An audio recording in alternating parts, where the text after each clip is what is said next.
ದೇವರು ಪ್ರೀತಿಸುವ ಪ್ರೀತಿಯ ಬಿಗ್ ಜೆ ಟಿ ವಿ ಪ್ರಿಯ ವೀಕ್ಷಕರಿಗೆ ನಮ್ಮ ಕರ್ತನಾದ ಯೇಸು ಕ್ರಿಸ್ತನ ಹೆಸರಿನಲ್ಲಿ ನಿಮ್ಮನ್ನು ವಂದಿಸಿ ಸ್ವಾಗತ ಬಯಸುತ್ತಿದ್ದೇವೆ. ಬನ್ನಿರಿ, ಇಂದು ನಾವು ದೇವರ ವಾಕ್ಯವನ್ನು ಅಧ್ಯಯನ ಮಾಡಿಕೊಳ್ಳೋಣ. ದೇವರ ವಾಕ್ಯವನ್ನು ನಾವು ಅಧ್ಯಯನ ಮಾಡಿಕೊಳ್ಳಬೇಕೆಂಬುದಾಗಿ ದೇವರು ಆದೇಶಿಸುತ್ತಾರೆ, ದೇವರು ಬಯಸ್ತಾರೆ. ದೇವರ ಸಂಕಲ್ಪ. ದೇವರ ವಾಕ್ಯವನ್ನು ಎಷ್ಟರ ಮಟ್ಟಿಗೆ ನಾವು ಅಧ್ಯಯನ ಮಾಡಿಕೊಳ್ಳಬೇಕು ಎಂಬುದಾಗಿ ನಾವು ನೋಡುವಾಗ ದೇವರ ವಾಕ್ಯದಲ್ಲಿ ಬಹಳ ಸ್ಪಷ್ಟವಾದಂಥ ಒಂದು ಮಾತನ್ನು ನಾವು ನೋಡಿಕೊಳ್ಳಬಹುದು. 6ನೇ ಅಧ್ಯಾಯ ಧರ್ಮೋಪದೇಶ ಕಾಂಡದಲ್ಲಿ ದೇವರ ವಾಕ್ಯದ ಮಹತ್ವ ಎಷ್ಟಿದೆ ಎಂಬುದಾಗಿ ಇಸ್ರಾಯೇಲರಿಗೆ ದೇವರು ಹೇಳಿದನು. ಆದರೆ ನಮಗೆ ಕೂಡ ಇದು ಅನ್ವಯವಾಗಿದೆ. ಇದನ್ನು ನಾವು ಮರೆಯಬಾರದು. ಹೀಗೆ ಮಾಡಬೇಕಂತ ದೇವರು ಬಯಸುವಂಥ ವಿಷಯವನ್ನು ನಾವು ಅಲ್ಲಿ ನೋಡ್ತೇವೆ. ಸರಿ, ಕೀರ್ತನೆಗಳು ದ ಬುಕ್ ಆಫ್ ಸಾಮ್ಸ್ 91ನೇ ಅಧ್ಯಾಯ, ಸಾಮ್ 91. ಕೀರ್ತನೆ 90 ಮೋಶೆ ಬರೆದಿದ್ದು, ಆದರೆ 91ನೇ ಕೀರ್ತನೆ ಯಾರು ಬರೆದಿದ್ರು ಅಂತ ನಮಗೆ ಗೊತ್ತಿಲ್ಲ. ಆದರೆ ಇದು ವಿಮೋಚನ ಕಾಂಡ 23ನೇ ಅಧ್ಯಾಯ 20ರಿಂದ 26 ವಚನಗಳಿಗೆ ಹೋಲುವಂಥ ಒಂದು ಕೀರ್ತನೆಯಾಗಿದೆ. ಸರಿ, ಒಂದೊಂದಾಗಿ ನಾವು ನೋಡಿಕೊಳ್ಳೋಣ. ಭಾಳ ಇನ್ಫಾರ್ಮೇಟಿವ್ ಆಗಿ ವಿವರಬದ್ಧವಾದಂಥ ಒಂದು ಕೀರ್ತನೆ 91. ಇದರಲ್ಲಿ ಹೀಗೆ ಪ್ರಾರಂಭವಾಗ್ತದೆ: ಪರಾತ್ಪರನ ಮರೆ ಹೊಕ್ಕಿರುವವನು, ಸರ್ವಶಕ್ತನ ಆಶ್ರಯದಲ್ಲಿ ಸುರಕ್ಷಿತನಾಗಿರುವನು. ಯಾವ ರೀತಿಯಾಗಿ ಕೀರ್ತನೆ 90ರಲ್ಲಿ ಮೋಶೆ ದೇವರ ಭದ್ರತೆಯ ಕುರಿತಾಗಿ ಬರೆದನು, ಅದೇ ರೀತಿಯಾಗಿ ಅನಾಮಧೇಯವಾದ ಈ ಕೀರ್ತನೆಯಲ್ಲಿ ಕೂಡ ನಾವು ಸುರಕ್ಷಿತವಾಗಿರ್ತೀವಂತೆ. ಆಮೇಲೆ ಕೀರ್ತನೆಗಾರನು ದೇವರಿಗೆ ಹೇಳಿದಂಥ ಒಂದು ಮಾತನ್ನು 2ನೇ ವಚನದಲ್ಲಿ ನಾವು ನೋಡ್ತೇವೆ. ಏನಂತ ಹೇಳಿದನಂತೆ? ಈ ವ್ಯಕ್ತಿ ಯಾರೆಂಬುದಾಗಿ ನಮಗೆ ಗೊತ್ತಿಲ್ಲ. 91ನೇ ಕೀರ್ತನೆ ಕೆಲವರು ಮೋಶೆನೇ ಬರೆದಿರಬೇಕು ಎಂಬುದಾಗಿ ಕೂಡ ಹೇಳ್ತಾರೆ. ಇರಲಿ, ಯಾರೇ ಇದ್ದರೂ ಕೂಡ ಕೀರ್ತನೆಗಾರನು ಅಂತ ನಾವು ಕರೆಯೋಣ. ಕೀರ್ತನೆಗಾರನು ಬಹಳಷ್ಟು ನಮಗೆ ಗೊತ್ತಿಲ್ಲದಿದ್ದರೂ ಕೂಡ ಒಂದು ವಿಷಯ ನಮಗೆ ಗೊತ್ತು: ದೇವರ ಹತ್ರ ಮಾತನಾಡಿದ ವ್ಯಕ್ತಿಯಾಗಿದ್ದನು ಈ ಕೀರ್ತನೆಗಾರನು. ಏನಂತ ಮಾತಾಡ್ದ?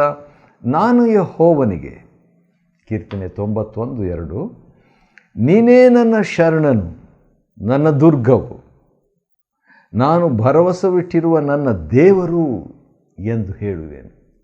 ಒಂದೇ ಪ್ರಾರ್ಥನೆ, ದೇವರ ಬಗ್ಗೆ 3 ವಿಷಯಗಳು. ಆದರೆ 3 ವಿಷಯಗಳಲ್ಲಿಯೂ ಬಳಸಿದಂಥ ಒಂದು ಪದ ನನ್ನ ನನ್ನ ನನ್ನ. He made god personal. ದೇವರನ್ನು ವ್ಯಕ್ತಿಗತವಾಗಿ ಮಾಡಿಕೊಂಡಂಥ ವ್ಯಕ್ತಿ. ನನ್ನ ಶರಣನು, ನನ್ನ ದುರ್ಗವು, ನನ್ನ ದೇವರು ಎಂದು ಹೇಳಿದ್ನಂತೆ. ನಿನ್ನನ್ನು ಬೇಟೆಗಾರನ ಬಲೆಯಿಂದಲೂ, ಮರಣಕರ ವ್ಯಾಧಿಯಿಂದಲೂ, ಅಂದರೆ ಕ್ಯಾನ್ಸರ್, ಏಡ್ಸ್ ಇತ್ಯಾದಿ ಮರಣಕರವಾದ ವ್ಯಾಧಿಯಿಂದಲೂ ತಪ್ಪಿಸುವವನು ಆತನೇ. ಹೌದು, ನನ್ನನ್ನು, ನಮ್ಮನ್ನು ಮರಣಕರವಾದ ವ್ಯಾಧಿಯಿಂದ ತಪ್ಪಿಸುವವನು, ತಪ್ಪಿಸಿದವನು ದೇವರು, ಆತನೇ. ಆತ ನಿನ್ನನ್ನು ತನ್ನ ರೆಕ್ಕೆಗಳಿಂದ ಒದಗಿಸುವನು, ಆತನ ಪಕ್ಕಗಳ ಮರೆಯನ್ನು ಆಶ್ರಯಿಸಿಕೊಳ್ಳುವೆ.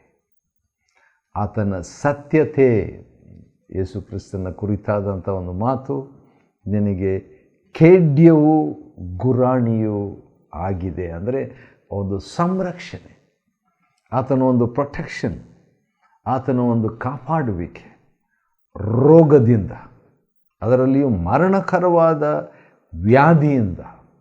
ಸೈತಾನನೆಂಬ ಅಥವಾ ದುರಾತ್ಮನ ಬೇಟೆಗಾರನ ಬಲೆ ಭಾಳ ಇರ್ತವೆ, ಅವುಗಳಿಂದ ತಪ್ಪಿಸುವವನು ದೇವರು.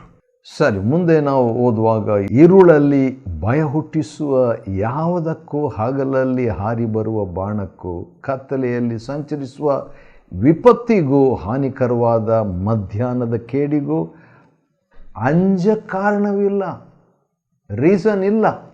ಕೀರ್ತನೆಗಾರನು ಹೇಳುವಂಥ ಮಾತು, ನಿನ್ನ ಮಗ್ಗುಲಲ್ಲಿ 1000 ಜನರು, ಬಲಗಡೆಯಲ್ಲಿ 10,000 ಪ್ಲಸ್ 1000 11,000 ಜನರು ಸತ್ತು ಬಿದ್ದರೂ ನಿನಗೇನು ತಟ್ಟದು. ನೀನು ಅದನ್ನು ಕಣ್ಣಾರೆ ಕಂಡು ದುಷ್ಟರಿಗೆ ಪ್ರತಿದಂಡನೆ ಉಂಟೆಂಬುದಕ್ಕೆ ಸಾಕ್ಷಿಯಾಗಿರುವೆ ಅಷ್ಟೇ. ಹಾಗಾದರೆ ನಮಗೆ ಏನೇ ಹಾನಿಯಾದರೂ, ನಮ್ಮ ಸುತ್ತಲೂ ಏನೇ ಹಾನಿಯಾದರೂ ನಮಗೆ ಏನು ಸಂಭವಿಸದು, ಕೇಡು ನಿನಗೇನು ತಟ್ಟದು. ಕೆಲವು ಕಡೆ ಸೌಂಡ್ ಪ್ರೂಫ್, ಶಾಕ್ ಪ್ರೂಫ್ ಅಂತ ಹೇಳ್ತಾರಲ್ಲ, ಆ ರೀತಿಯಾಗಿ ದೇವರು ನಮಗೆ ಕೇಡು ಪ್ರೂಫ್ ಅಂದರೆ ಹಾನಿಯಾಗದಂಥ ರೀತಿಯಲ್ಲಿ ಹಾರ್ಮ್ ಪ್ರೂಫ್ ದೇವರು ಮಾಡಲಿಕ್ಕೆ ಶಕ್ತನಾಗಿದ್ದಾನೆ. ನಂಬಿದರೆ ನಾವು ನಂಬಿದಂತೆ ನಮಗಾಗುವುದು. ಸರಿ, 9ನೇ ವಚನ, ಕೀರ್ತನೆ 91 ನೋಡ್ತಿದ್ದೆ. 9ನೇ ವಚನ, ಯೆಹೋವನೇ ನನ್ನ ಶರಣನು, ಯೆಹೋವನೇ ನನ್ನ ಶರಣು. ಆ ರೀತಿಯಾಗಿ ಹೇಳಿಬಿಟ್ಟು ಒಂದು ಮಾತು ಹೇಳ್ತಾನೆ 9ನೇ ವಚನದಲ್ಲಿ, ಪರಾತ್ಪರನನ್ನು ನಿವಾಸ ಸ್ಥಾನ ಮಾಡಿಕೊಂಡಿದ್ದೀಯಲ್ಲ. ಬಹುಶಃ ಇದನ್ನು ಕೂಡ ಮೋಶೆ ಬರೆದಿರಬಹುದು ಅನ್ನೋದಕ್ಕೆ ಇನ್ನೊಂದು ಕಾರಣ ಏನಂತ ಹೇಳಿದ್ರೆ, 90ನೇ ಅಧ್ಯಾಯ ಮೋಶೆಯ ಕೀರ್ತನೆ 1ನೇ ವಚನದಲ್ಲಿ ನಮ್ಮ ನಿವಾಸ ಸ್ಥಾನವು ನೀನೇ, ದೇವರೇ ನಮ್ಮ ಅಡ್ರೆಸ್ ಎಂಬುದಾಗಿ ಹೇಳುವಾಗ, ಇಲ್ಲಿ ಕೀರ್ತನೆ 91ರಲ್ಲಿ ಕೂಡ ಪರಾತ್ಪರನು ನಮ್ಮ ಅಡ್ರೆಸ್, ನಮ್ಮ ನಿವಾಸ ಸ್ಥಾನ ಎಂಬುದಾಗಿ ಹೇಳಿಬಿಟ್ಟು, ಯಾವ ಕೇಡು ನಿನಗೆ ಸಂಭವಿಸದು. ಹೌದು, ನಿನಗೆ ಕೇಡು ನಿನಗೆ ತಟ್ಟದು, ಸಂಭವಿಸದು, ಅಂಜ ಕಾರಣವಿಲ್ಲ. ಇಷ್ಟೆಲ್ಲ ಹೇಳಿದಾಗ ಎಷ್ಟು ಗ್ಯಾರಂಟಿ, ಎಷ್ಟು ಭದ್ರತೆ ದೇವರು ಕೊಡ್ತಾನೆ. ಒಂದು ವೇಳೆ ಏನಾದರೂ ಕೇಡು ತಟ್ಟಿದರೆ ಅಥವಾ ಕೇಡು ಸಂಭವಿಸಿದರೆ ಅದಕ್ಕೆ ನಾನು ಈ ರೀತಿಯಾಗಿ ಹೇಳಲಿಕ್ಕೆ ಇಷ್ಟಪಡ್ತೇನೆ, ಅದಕ್ಕೆ ಕಾರಣ ದೇವರಲ್ಲ, ನಾನೇ ಎಂಬುದಾಗಿ ನನ್ನ ಜೀವನದಲ್ಲಿ. ಆದರೂ ಕೂಡ ದೇವರು ಈಗಾಗಲೇ ಹೇಳಿದ ಹಾಗೆ ಒಂದು ವೇಳೆ ಆಜ್ಞೆಗಳನ್ನು ನಡೆಯದೆ, ವಿಧಿಗಳನ್ನು ಮೀರಿ ನಡೆದರೆ, ನಿಯಮಗಳನ್ನು ಪಾಲಿಸದೆ ಹೋದರೆ ಕೂಡ ದೇವರು ನಮ್ಮನ್ನು ಒಂದು ಪೆಟ್ಟು ಕೊಟ್ಟು 89ನೇ ಕೀರ್ತನೆಯಲ್ಲಿ ಬರೆದ ಹಾಗೆ ಆತನು ತನ್ನ ಕೃಪೆಯನ್ನು ನಮ್ಮಿಂದ ತೆಗೆದು ಹಾಕುವುದಿಲ್ಲ ಎಂಬುದಾಗಿ ಹೇಳ್ತಾನೆ. ಆಶ್ಚರ್ಯ. ಉಪದ್ರವವು ನಿನ್ನ ಗುಡಾರದ ಸಮೀಪಕ್ಕೂ ಬಾರದು. ಇದು ನನಗೆ ಭಾಳ ಇಷ್ಟ. ಅದು ಯಾಕಂತ ಹೇಳಿದ್ರೆ, ರೋಗ, ಉಪದ್ರವ ಅಥವಾ ಆಗಾಗ ಇಲ್ಲಿ ಬರೆದಿರುವಂಥ ಮಾತು ಕೇಡು, ಹಾನಿಕರವಾದಂಥ ವಿಪತ್ತು, ಹಾನಿಕರವಾದ ಕೇಡು, ಉಪದ್ರವ, ಇವೆಲ್ಲವೂ ನೆಗೆಟಿವ್ ಆಗಿ ನಕಾರಾತ್ಮಕವಾದದ್ದು. ಇದು ನಿನ್ನ ಗುಡಾರದ ಸಮೀಪಕ್ಕೂ ಬಾರದು. ಕೆಲವು ಸಾರಿ ನಾನು ಪ್ರಾರ್ಥನೆ ಮಾಡ್ತೀನಿ, ದೇವರೇ ನಮ್ಮ ಗುಡಾರಕ್ಕೆ ಅನ್ಇನ್ವೈಟೆಡ್ ಗೆಸ್ಟ್ ಅಂದರೆ ಆಹ್ವಾನ ಮಾಡಿದಂಥ ಈ ಸಂಗತಿಗಳು ನಮ್ಮ ಮನೆಗೆ ಬರಬಾರ್ದು ಅಂತ ಹಾರೈಸ್ತೇನೆ. ಸರಿ, ಆ ರೀತಿಯಾಗಿ ಹಾರೈಸುವಂಥದ್ದು ಒಳ್ಳೆಯ ದೇವರ ವಾಕ್ಯಾನುಸಾರವಾಗಿ. 11ನೇ ವಚನ 91ನೇ ಕೀರ್ತನೆ, Psalm 91 verse 11, ನೀನು ಹೋಗುವಲ್ಲೆಲ್ಲ ನಿನ್ನನ್ನು ಕಾಯುವುದಕ್ಕೆ ಆತನು ನಿನ್ನ ವಿಷಯವಾಗಿ ತನ್ನ ದೂತರಿಗೆ ಅಪ್ಪಣೆ ಕೊಡುವನು. ಪ್ರತಿ ಕೀರ್ತನೆಯಲ್ಲಿಯೂ ಯೇಸು ಕ್ರಿಸ್ತನ ಬಗ್ಗೆ ನಾವು ನೋಡ್ತಾ ಇದ್ದೀವಿ. ಇದುವರೆಗೆ 90 ಕೀರ್ತನೆ ನಾವು ನೋಡಿದ್ವಿ, ಅದೆಲ್ಲ ಯೇಸು ಕ್ರಿಸ್ತನ ಬಗ್ಗೆನೇ ನಾವು ನೋಡ್ತೀವಿ. ಆದರೆ 150 ಕೀರ್ತನೆಗಳಲ್ಲಿ 19 ಕೀರ್ತನೆ ಮೆಸಿಯನ ಕೀರ್ತನೆ, ಮೆಸಿಯಾನಿಕ್ ಸಾಮ್ಸ್ 19 ಇವೆ, ಕ್ರಿಸ್ತನ ಕೀರ್ತನೆ ಅಂತ ಹೇಳಿಬಿಟ್ಟು. ಆದರೆ ಪ್ರತಿ ಕೀರ್ತನೆಯಲ್ಲಿಯೂ ನಾವು ಕ್ರಿಸ್ತನ ಬಗ್ಗೆ ನಾವು ನೋಡ್ತಾ ಇದ್ದೀವಿ. 150 ಕೀರ್ತನೆಗಳಲ್ಲಿಯೂ ಕ್ರಿಸ್ತನ ಬಗ್ಗೆ ನಾವು ನೋಡ್ತಾ ಇದ್ವಿ. ಯಾಕಂದರೆ ಲೂಕನ ಬರೆಸುವಾರ್ತೆ 24ನೇ ಅಧ್ಯಾಯದಲ್ಲಿ ಕ್ರಿಸ್ತನು ತಾನೇ ನನ್ನ ವಿಷಯವಾಗಿ ಬರೆದಿರುವಂಥ ವಿಷಯಗಳು ಅಂತ 44ನೇ ವಚನದಲ್ಲಿ ಹೇಳಿರುವಾಗ ಕ್ರಿಸ್ತನ ಬಗ್ಗೆ ಪ್ರತಿ ಕೀರ್ತನೆಯಲ್ಲಿ ನಾವು ನೋಡಬಹುದು. ಈ ಒಂದು 11 ಮತ್ತು 12ನೇ ವಚನ ನಾವು ನೋಡುವಾಗ, ನಿನ್ನ ಕಾಲು ಕಲ್ಲಿಗೆ ತಗಲದಂತೆ ಅವರು ನಿನ್ನನ್ನು ಕೈಗಳಲ್ಲಿ ಎತ್ತಿಕೊಳ್ಳುವರು ಎಂಬುದಾಗಿ ಇರುವಾಗ, ಈ ಮಾತನ್ನು ಯಾರು ಹೇಳಿದರು ಅಂತ ಹೇಳ್ಬಿಟ್ರು ನಾವು ನೋಡುವಾಗ, ಸೈತಾನನು ಹೇಳಿದ ಮಾತಿದು. 150 ಕೀರ್ತನೆಗಳಿದೆ, 19 ಮೆಸ್ಸಿಯನ ಕುರಿತಾದ ಕೀರ್ತನೆಗಳಿದೆ. 150 ಕೀರ್ತನೆಯಲ್ಲಿಯೂ ಕ್ರಿಸ್ತನ ಬಗ್ಗೆ ಇದೆ. ಆದರೆ ಅವೆಲ್ಲ 150 ಕೀರ್ತನೆಗಳಲ್ಲಿ 91 ಕೀರ್ತನೆ ಮಾತ್ರ ಸೈತಾನಿಗೆ ಭಾಳ ಚೆನ್ನಾಗಿ ಗೊತ್ತಿತ್ತು. ಬೈಬಲ್ ಓಪನ್ ಮಾಡದೇ ಗೊತ್ತಿತ್ತು. ಕ್ರಿಸ್ತನ ಹತ್ರ ಮಾತಾಡಿದಾಗ ಆ ಕೀರ್ತನೆ ಯಾವ ಕೀರ್ತನೆಯಿಂದಲೂ ಮಾತಾಡಲಿಲ್ಲ. ಉಳಿದಂಥ 39 ಪುಸ್ತಕಗಳು, ಹಳೆ ಒಡಂಬಡಿಕೆಯಲ್ಲಿ 38 ಪುಸ್ತಕಗಳಲ್ಲಿ ಇರುವಂಥ ವಾಕ್ಯ ಮಾತಾಡಲಿಲ್ಲ. ಆದರೆ ಕೀರ್ತನೆ ಪುಸ್ತಕ ಮಾತ್ರ ಮಾತಾಡ್ತಾನೆ. ಅದರಲ್ಲಿ 91ನೇ ಕೀರ್ತನೆ 11, 12 ವಚನ ಮಾತ್ರ ಯೇಸು ಕ್ರಿಸ್ತನ ಶೋಧನೆಯಲ್ಲಿ ಇದನ್ನು ಬಳಸ್ಕೊಳ್ತಾನೆ. ಅದರಿಂದ ನಾವೇನು ತಿಳ್ಕೊಳ್ಬೋದು ಅಂದರೆ, ಯಾರು ಬರೆದಿದ್ರಂತ ಗೊತ್ತಿಲ್ಲ, ಆದರೂ ಕೂಡ ಸೈತಾನಿಗೆ ಗೊತ್ತಿತ್ತು ಈ ಕೀರ್ತನೆಯಲ್ಲಿ ಏನೋ ಇದೆ, ಏನೋ ಶಕ್ತಿ ಇದೆ ಅಂತ ಹೇಳ್ಬಿಟ್ಟು. ಯಾಕಂದರೆ ದ ಸಾಮ್ ದಟ್ ಸೇಟನ್ ನ್ಯೂ, ಸೈತಾನ್ ಗೊತ್ತಿರುವಂಥ ಬಾಯ್ಪಾಠ, ಸೈತಾನ್ ಬಾಯ್ಪಾಠ ಹಾಕಿರುವಂಥ, ಸೈತಾನ್ ಬಾಯ್ಪಾಠ ಮಾಡಿರುವಂಥ, ಸೈತಾನ್ ಉಪಯೋಗಿಸಿದಂಥ, ಸೈತಾನು ಆಯುಧವಾಗಿ ಉಪಯೋಗಿಸಿದಂಥ, ಸೈತಾನು ಭಯಪಟ್ಟಿರುವಂಥ ಒಂದು ಕೀರ್ತನೆ 91ನೇ ಕೀರ್ತನೆ. ಅದನ್ನು ಲೂಕನ್ ಬರೆದ ಸುವಾರ್ತೆ 4ನೇ ಅಧ್ಯಾಯ 10-11ನೇ ವಚನದಲ್ಲಿ ಯೇಸು ಕ್ರಿಸ್ತನಿಗೆ, ಆತನು ನಿನ್ನ ವಿಷಯವಾಗಿ ತನ್ನ ದೂತನಿಗೆ ಅಪ್ಪಣೆ ಕೊಡುವನು, ನಿನ್ನ ಕಾಲು ಕಲ್ಲಿಗೆ ತಗಲದಂತೆ ಅವರು ನಿನ್ನನ್ನು ಕೈಗಳಲ್ಲಿ ಎತ್ತಿಕೊಳ್ಳುವರು ಅಂತ ಹೇಳ್ಬಿಟ್ಟು, ಇದು ಮೆಸಿಯಾನಿಕ್ ಸಾಮ್ ಅಂತ ಸೈತಾನಿಗೆ ಗೊತ್ತಿತ್ತು. ಆದರೆ ಒಂದು ಆಶ್ಚರ್ಯ ಏನಂದರೆ, ಸೈತಾನನು ಕೀರ್ತನೆ 91, 11, 12 ವಚನ ಮಾತ್ರ ಯೇಸು ಕ್ರಿಸ್ತನ ಮುಂದೆ ಹೇಳ್ತಾನೆ. ಅದನ್ನು ನಾವು ನೋಡ್ಬಿಡೋಣ. ಯಾಕಂದರೆ ಲೂಕನ್ ಬರೆದ ಸುವಾರ್ತೆ 4ನೇ ಅಧ್ಯಾಯದಲ್ಲಿ ಸೈತಾನು ನಮ್ಮ ಕರ್ತನಾದ ಯೇಸು ಕ್ರಿಸ್ತನನ್ನು ಶೋಧಿಸಲಿಕ್ಕೆ ಯತ್ನ ಮಾಡಿದಂಥ ಒಂದು ಕೀರ್ತನೆಯಲ್ಲಿ, ನೀನು ದೇವರ ಮಗನಾಗಿದ್ದರೆ ಇಲ್ಲಿಂದ ಕೆಳಕ್ಕೆ ಧುಮುಕು. ಯಾಕೆಂದರೆ ನಿನ್ನನ್ನು ಕಾಯುವುದಕ್ಕೆ ಆತನು ನಿನ್ನ ವಿಷಯವಾಗಿ ತನ್ನ ದೂತರಿಗೆ ಅಪ್ಪಣೆ ಕೊಡುವನು ಮತ್ತು ನಿನ್ನ ಕಾಲು ಕಲ್ಲಿಗೆ ತಗಲೀತೆಂದು ಅವರು ನಿನ್ನನ್ನು ಕೈಗಳಲ್ಲಿ ಎತ್ತಿಕೊಳ್ಳುವರು. ಅಲ್ಲಿ ಹಾಗಿದೆ, ಇಲ್ಲಿ ಏನಂತಿದೆ, ನಿನ್ನ ಕಾಲು ಕಲ್ಲಿಗೆ ತಗಲದಂತೆ ಅವರು ನಿನ್ನನ್ನು ಕೈಗಳಲ್ಲಿ ಎತ್ತಿಕೊಳ್ಳು. ಎರಡು ಒಂದೇ ಅರ್ಥ ಕೊಡ್ತದೆ. ಆದರೆ ಅವನು ಸ್ವಲ್ಪ ಅಲ್ಲಿ ಚೇಂಜ್ ಮಾಡ್ತಾನೆ. ಸರಿ, ಇರಲಿ. ಇಲ್ಲಿ ನಾವು ನೋಡುವಾಗ ಆ ವಿಷಯ ಏನಂತ ಹೇಳಿದ್ರೆ, ಈ 2 ವಾಕ್ಯ ಮಾತ್ರ ಹೇಳ್ತಾನೆ ರೀ.